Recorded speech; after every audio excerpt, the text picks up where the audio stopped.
Bonjour à tous.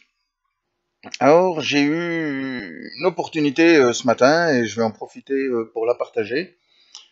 Je veux vous dire que de commenter de manière pertinente, de partager, d'échanger sur les réseaux sociaux en étant pragmatique et intelligent, c'est efficace pour lutter contre l'infox, la diffusion des fake news et consorts.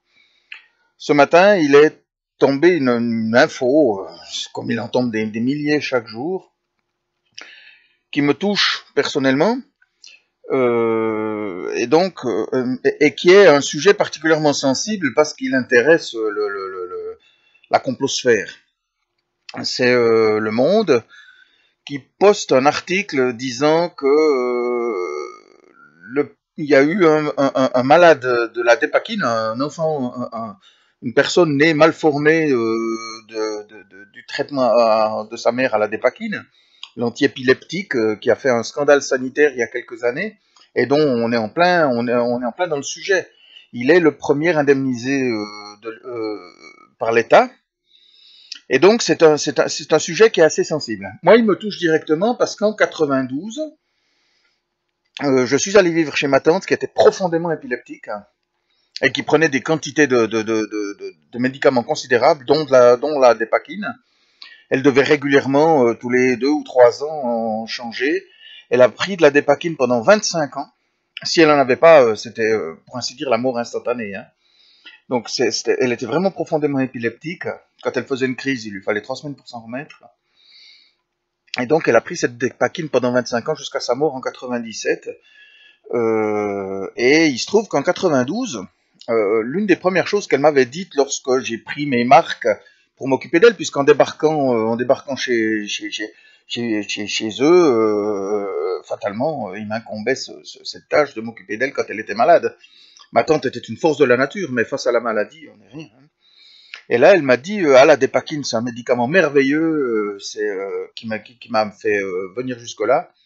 Mais alors, il faut pas la donner aux femmes enceintes, hein, parce qu'alors, les enfants, ils naissent mal formés. Donc, ma tante le savait, en 92. C'est dire si le personnel médical le savait lorsqu'ils l'ont prescrit aux patients. Aux patientes, pardon. Les patients, non, pas, ça pose moins de problèmes aux patients enceintes, évidemment. Et donc, c'est que Sanofi n'a pas de responsabilité dans l'histoire, puisque c'était de notoriété publique. Seulement, les médecins n'avaient pas le choix. Ils étaient obligés de prescrire ça, sachant les conséquences, puisqu'il y a d'autres antiépileptiques, mais a priori, ils entraînent les mêmes conséquences. Et tous ne correspondent pas au profil. On ne peut pas donner n'importe quoi à n'importe qui. Donc, si une patiente a besoin de dépakine, eh ben, ma foi, il faut lui donner de la dépakine. Si on peut pas faire autrement, on peut pas faire autrement. Il n'y a pas le choix. La question ne se pose pas. Alors, évidemment, c'était à leur insu. On vient de m'en faire la remarque. Ça peut sembler injuste. Bon, c'est possible. Mais qu'aurait-il dû faire? On ne peut pas faire autrement. Donc, c'est simple. Voilà, elles sont enceintes, elles ont besoin de dépakine. On leur prescrit de la dépakine, sachant que ça allait entraîner potentiellement une malformation pour le bébé. Et donc, ce jeune homme de 20 ans a reçu 1,3 million de l'État. Autant dire que sur une page comme Le Monde, qui a plus de 4 millions d'abonnés, c'est une opportunité pour tous les mal embouchés de débarquer. Oui, Sanofi, les pourris, ils se font du pognon sur notre dos. Ouais, les labos, ils se font du fric en nous empoisonnant. C'est leur pognon d'abord. Business is business. Voilà. Et donc, c'est vraiment quelque chose. C'est le cas typique. Et sur un fil comme Le Monde, sur une page comme Le Monde où il y a 4 millions d'abonnés, quand ils mettent ce genre de choses, qui est une opportunité pour ces gens-là, au bout de quelques minutes, vous avez 15 commentaires, au bout d'une demi-heure, vous en avez 200, au bout de quelques heures, vous en avez 1500. Là, ça faisait 6 minutes que le fil était posté, j'étais seul, il n'y avait personne, et j'ai mis ce commentaire. Alors ce commentaire, enfin pas celui-là, mais quelque chose de similaire, j'en ai mis sur ces 3 dernières années peut-être 25 fois, hein, en répondant sur, je sais pas moi, Sciences Post, Sciences et Avenir, peut-être Courrier International, j'en sais rien. Il y a eu la tribune qui en a parlé, je sais. Alors, à chaque fois, je mettais ce commentaire. Seulement, quand j'arrivais, évidemment, il y avait déjà des masses de commentaires, parce que les gens se ruent. Dès qu'il y a l'occasion de dégueuler les labos pharmaceutiques, hop, on se rue dedans. Ouais, les pourris, c'est au premier à dire, c'est des pourris, business is business. Celui-là, c'est celui qui sera intéressant. Il a tout de suite 410 likes, machin. On l'applaudit. Il y a le trou du cul qui arrive, qui dit, ouais, je suis d'accord avec toi. Puis d'accord avec en plus un seul C, je suis avec T, enfin, c'est, voilà, hein. Donc c'est tout de suite le déferlement de merde. Et donc là, en fait, moi j'ai mis ce commentaire, et puis je l'ai mis comme à mon habitude. C'est-à-dire avec une qualité d'écrit, un machin, c'est carré, il y a des paragraphes, hein, c'est bien, on a envie de le lire, quoi. Et du coup, fatalement, 35 minutes après, j'étais toujours tout seul. Il a fallu, c'est après 1 heure qu'il y a eu quelqu'un qui m'a répondu. Un mec qui est venu me dire que le cannabis, ça faisait bon effet. Et puis donc, le problème, c'est qu'évidemment, ça rapporte pas au labo, quoi. Et pas parce qu'on peut le cultiver soi-même. Oui, alors c'est sûr, oui, si les épileptiques se mettent à fumer, ça va aller bien, hein. Je lui ai dit ça, il m'a dit oui, effectivement, oui, on a eu le cas d'une fillette qui faisait 200 crises par jour, machin. Alors c'était l'huile qui était efficace. Voilà. Oui, alors on va donner, tous les parents du monde vont donner de l'huile de cannabis à leur progéniture, oui. Oui, non, mais c'est nickel. Et ça sans contrôle, donc, parce que puisque ça rapporte pas au labo, c'est que c'est pas les labos qui fournissent, non, on le cultive soi-même dans le jardin. Hein. À noter que la femme enceinte qui prend du cannabis, je suis pas sûr que ce soit beaucoup mieux que le dépakine, hein. Juste comme ça. Et donc, en l'occurrence, on peut pas dire que ça ne rapporte rien au labo, parce qu'en fait, les conséquences du cannabis, on leur rapportait 10 fois ce que leur aurait rapporté un traitement à la dépakine. Hein. Donc c'est pas voilà, évidemment qu'on ne prend pas du cannabis en automédication. C'est pas que le cannabis soit un véritable poison ou je ne sais quoi. Mais je veux dire, on le sait que c'est efficace dans certains cas, mais c'est pas parce qu'il y a certains cas où c'est efficace que ça va être sur d'autres. Et un médicament, ça se prend avec une posologie qui a été documentée, basée sur des études à long terme. Enfin, je veux dire, voilà, c'est pas qu'on distribue ça, t'as qu'à fumer, puis c'est bon, t'as guéri ton épilepsie, hein. C'est pas comme ça que ça marche, hein. Donc c'est, voilà. Alors j'ai eu ça après 1 heure, mais après 1 heure, il y a toujours que mon commentaire en commentaire principal. Et donc c'est symptomatique. Si je vous dis ça, c'est parce que c'est symptomatique. Parce que si vous arrivez sur un fil, que vous avez quelque chose d'intelligent à dire, de pertinent, c'est pragmatique, que vous savez de quoi vous parlez, que vous avez une idée que vous voulez exprimer. S'il y a 200, 300, 400, 600 commentaires, c'est pas la peine. Abstenez-vous. À part les quelques abonnés que vous avez sur votre fil, moi j'en ai sur votre mur, moi j'ai plus de 650 abonnés, mais voilà, à part ceux qui sont vraiment abonnés, qui veulent lire ce que vous dites, il y a personne d'autre qui va le voir parce que c'est noyé dans la masse. Même si vous allez sur l'article, vous voyez en premier, ben parce que c'est Facebook qui vous met en premier.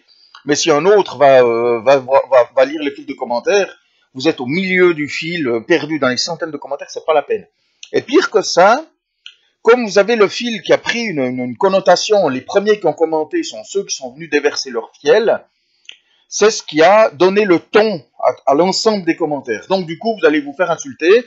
Si chaque fois que moi j'ai mis dans le passé un commentaire comme ça sur d'autres articles qui traitaient du scandale sanitaire de la dépakine, en disant que le problème c'est que c'était pas le problème de Sanofi, que le problème c'est les médecins qui prescrivent et puis ma foi ils en ont pas parce qu'ils n'ont pas le choix. Eh bien on me disait t'es payé combien par Sanofi pour dire ça, t'es encore une pourriture payée par les labos pour venir troller, enfin voilà, ça sert à rien. Alors que là j'étais premier et ça jalonne le fil. Si vous arrivez quelque part que vous êtes dans les premiers, pas forcément le premier, mais dans les 6 premiers, les 15 premiers, les 20 premiers, mettez-le votre commentaire. Même si vous avez déjà 12 personnes qui sont venues vomir leur truc, là, vous mettez votre commentaire, vous verrez que vous allez avoir un commentaire qui va vous répondre, ah tiens, un propos intelligent, ça fait plaisir, merci, c'est, ah oui, effectivement, j'y avais pas pensé, voilà, vous allez avoir une réponse positive, vous allez peut-être avoir quelques insultes, mais c'est tout. Et plus le fil sera jalonné dans le sens commun de Facebook ou YouTube ou je ne sais quoi, donc dans le sens du réseau social où vous commentez, et plus vous recevrez d'insultes, puis plus votre message sera noyé sous un flot de merde, voilà. Alors que plus le fil est court, plus votre commentaire est construit, plus vous serez lu, puis plus vous allez jalonner l'ensemble du commentaire. Donc, il faut vraiment se donner la peine de commenter, et les choses se font comme ça. En réalité, je ne sais pas si vous avez déjà remarqué, mais quand il y a une information qui passe, tout d'un coup, vous allez voir sur Le Monde publié il y a 4 heures. Vous allez voir Midi Libre publié il y a 2 heures, vous allez voir La Tribune publiée il y a 35 minutes, vous allez voir RFI il y a 8 minutes, puis d'un coup, vous avez Science et Avenir il y a 2 minutes. Quand vous avez une info qui est sortie, vous savez que dans un autre média, elle va sortir plus tard, puis plus tard, puis plus tard, puis plus tard.